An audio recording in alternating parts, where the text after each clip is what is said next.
नमस्कार मित्रांनो, प्रेमाची गोष्ट या मालिकेच्या पुढील भागात आपल्याला पाहायला मिळणार आहे. सागर मुक्तावर अविश्वास दाखवतो.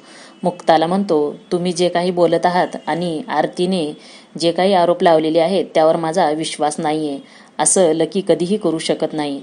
सागरने अविश्वास दाखवल्यामुळे मुक्ताला खूप वाईट वाटत असतं. तर आशू म्हणतो, सागरचं बोलणं बघून सागरला म्हणतो, खरं तर तुम्ही अजूनही मुक्ताला ओळखलेलं नाही. सागर म्हणतो, मुक्ता व्यतिरिक्त अजूनही माणसं या घरात आहेत आणि तुम्ही ओळखत नाहीत, त्यामुळे प्लीज तुम्ही जाऊ शकता.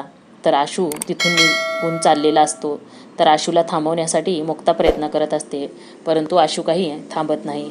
त्यानंतर मुक्ता सागरला म्हणते की हे बाळ लकीचंच आहे, बाळाचा बाप लकी आहे हे सिद्ध करण्यासाठी मी कुठल्याही थराला जाऊ शकते. असं म्हणून मुक्ता स्वतःला ठाम समजते आणि सिद्ध करण्यासाठी ठरवते.